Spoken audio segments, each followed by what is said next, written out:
देखिए, इस वीडियो में हम देखते हैं शेरशाह की जो सराय व्यवस्था थी उसके बारे में बात करते हैं। शेरशाह की सराय व्यवस्था किस तरीके से थी।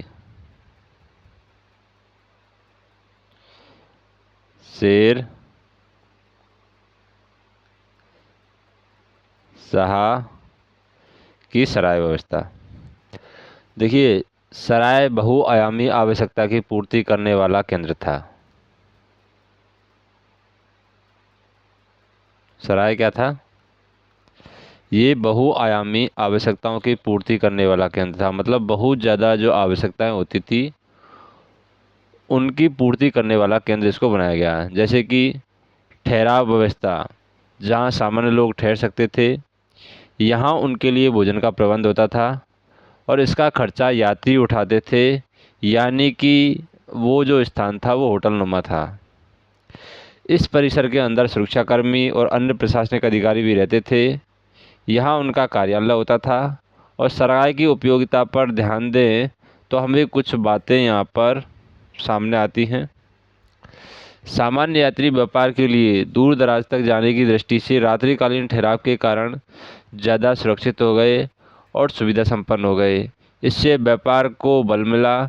शेरशाह की मान्यता थी कि राज्य यदि सड़कों का निर्माण कर दे और सड़कों को सुरक्षित कर दे तो देश में समृद्धि आ जाएगी।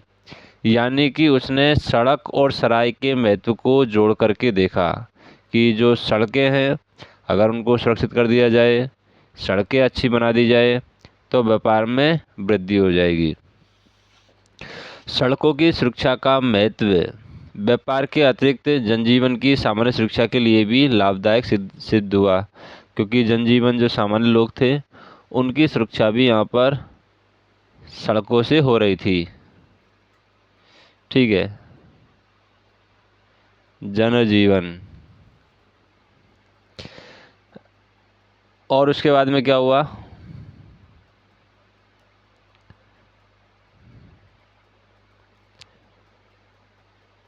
इसके माध्यम से राज्य के विरुद्ध उठने वाली आवाज़ का दमन भी आसानी से किया सकता था, क्योंकि अगर सड़कें अच्छी रहेंगी तो सैनिकों को जल्दी से पहुंचाया जा सकता है। और राज्य के विरुद्ध जो लोग क्या कर रहे हैं, राज्य के विरुद्ध जो लोग संघर्ष कर रहे हैं उनको दमन हम कर सकते हैं। सराय सैनिकों के आवागमन को भी सहज बना दिया था, जो साम्राज्य के विस्तार और सुरक्षा की दृष्टि से निर्णायक महत्व की बात हुई है। तो यहाँ पर सराय सैनिकों के आवागमन को भी यहाँ पर सहज बना दिया गया और साम्राज्य के विस्तार और सुरक्षा की दृष्टि से निर्णायक महत्व की बात यहाँ पर हो गई। इस बात से सराय के कारण प्रशासन की डाक व्यवस्था भी श्रेष्ठ हो गई और इस कारण केंद्रीकरण को यहाँ पर बल मिला। सही अर्थों में सराय व्यवस्था शेरशाह के काल में नहीं बल्कि उसके बाद भी साम्राज्य के निर्माण और संचालन में निर्णायक महत्व का सिद्ध हुआ। यहाँ यह भी याद रखना जा सकता है कि सराय के निर्माण ने बड़े पैमाने पर निर्माण कार्य के रास्ते भी बड़े पैमाने पर आर्थिक गतिविधियों को तेज किया होगा, रोजगार सृजन में योगदान किया होगा। यहाँ तक कि यह भी कहा जा सकता है कि उस दौर और बाद के काल में सरायों ने अपने आसपास नगरीकरण को बल दिया। शेरशाह को इस कारण भी अकबर का पूर्वगामी कहा जाता है। तो शेरशाह को यहाँ पर अकबर का पूर्वगामी इसलिए कहा जाता है कि उन्होंने सराय, जनजीवन और व्यापार इन सभी को जोड़ करके देखा, तो इसलिए इसको अकबर का पूर्वगामी भी कहा जाता है। दूसरा, स्थानीय जिम्मेदारी का नियम। स्थानीय जिम्मेदारी का नियम क्या है?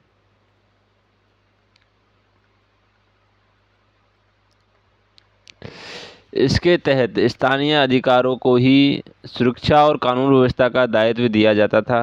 अगर अधिकारी अपने दायित्वों का निर्वाह नहीं करते थे तो उन्हें सजा या अर्थदंड दिया जाता था। इसमें अपराध को स्थानीय चरित्र माना गया और ये उम्मीद की गई कि यदि अधिकारी ईमानदारी और लगन से अपना कार्य करे तो अपराध नहीं हो सकता। अब्बासा खां शेरवानी ने इस व्यवस्था की अत्यधिक तारीफ की थी, क्योंकि स्थानीय जिम्मेदारी का नियम लोगों को स्थानीय जिम्मेदारी दी, स्थानीय अधिकारी को जिम्मेदारी दी गई। सुरक्षा और कानून व्यवस्था का दायित्व है स्थानीय अधिकारियों को दिया गया था और अगर वहाँ पर सुरक्षा में कोई चूक होती है तो उनको दंड दिया जाता था, क्योंकि माना जाता था कि वो अपने ये काम है ईमानदारी से नहीं कर रहे हैं। तो इस बात की जो तारीफ़ है अब्बास खां शेरवानी हैं, वो इस बात की तारीफ़ करते हैं कि इस तरीके की व्यवस्था यहाँ पर की गई, जिम्मेदारी का नियम यहाँ पर बनाया गया। लेकिन यह अतिशयोक्ति ही प्रतीत होता है। लेकिन अपराधों में तुलनात्मक रूप से कमी आई, ऐसा तो थोड़ा बहुत का अपराधों में तो कमी यहाँ पर आई ही होगी। इस व्यवस्था से अपराधों में थोड़ी बहुत कमी तो आई होगी। अकबर की अगर हम बात करें, शेर शाह के बाद अकबर आता है, तो अकबर में हम देखेंगे कि अकबर का सामान्य परिचय कौन था, अकबर क्या था, साम्राज्य विस्तार अकबर ने किस तरीके से किया, पश्चिम उत्तर नीति अकबर की क्या थी, राजपूत नीति क्या थी, दक्षिण की नीति अकबर की क्या थी, और प्रशासनिक सुधार अकबर ने क्या किए। जो भी प्रशासनिक सुधार हैं, अकबर ने कौन कौन से प्रशासनिक सुधार किए। मंत्रिमंडल व्यवस्था में सुधार किया, मनसबदारी, सैन्य सुधार किया, स्थानीय प्रशासन में सुधार किया, प्रांतीय विभाजन इसमें सुधार किया, भू राजस्व में अकबर ने सुधार किया,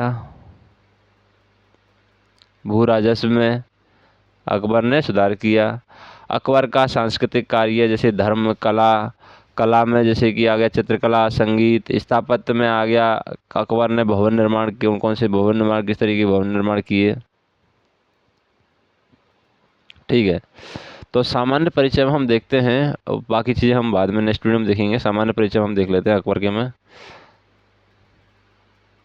तो अकबर का जो जीवन है, अकबर हुमायूं और हमीदा बानो की संतान थी। किसका पुत्र था ये?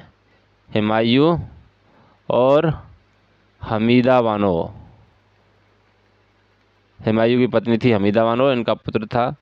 और हुमायूं के निर्वासन के समय अमरकोट के राजपूत राजा के यहाँ पर, जब हुमायूं निर्वासन पर थे, तो हुमायूं के निर्वासन के समय अमरकोट के राजपूत राजा है, उनके घर इनका जन्म हुआ था।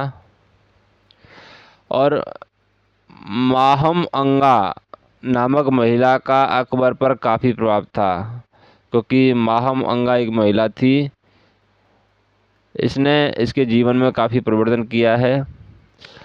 और अकबर को बैरम खान के संरक्षण में रखा गया। अकबर किसके संरक्षण में रखे गए? बैरम खान के संरक्षण में रखे गए। बैरम खान अकबर का संरक्षण करता था और इसी ने अकबर को प्रशिक्षित भी किया।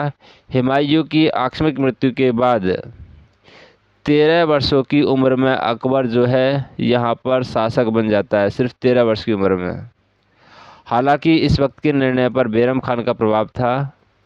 और फिर पानीपत का द्वितीय विश्व युद्ध है, पानीपत का द्वितीय युद्ध है, मुगलों की विजय ने अकबर को स्थापित करने में महत्वपूर्ण योगदान दिया। जो पानीपत का दूसरा युद्ध हुआ था उसमें अकबर की विजय हुई, और अकबर की विजय जब हो गई तो यहाँ पर अकबर को अच्छे से स्थापित कर दिया गया, मतलब अकबर को यहाँ पर शासक मान लिया गया। साम्राज्य विस्तार की बात करें तो अकबर ने जो साम्राज्य विस्तार किया है, काबुल, कंधार, पंजाब, कश्मीर, उसके बाद में दिल्ली, आगरा, मालवा, बंगाल, उड़ीसा और गढ़कटंगा, राजस्थान, खानदेश, अहमदनगर और आधा भाग, अहमदनगर का आधा भाग, इन सभी पर साम्राज्य विस्तार किया।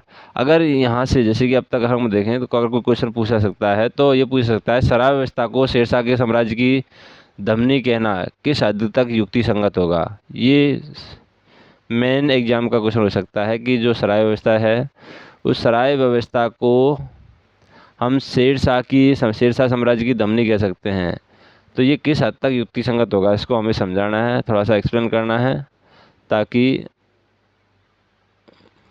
हम अच्छे से आंसर दे सकें। बाकी चीज़ें हम नेक्स्ट वीडियो में देखेंगे। धन्यवाद।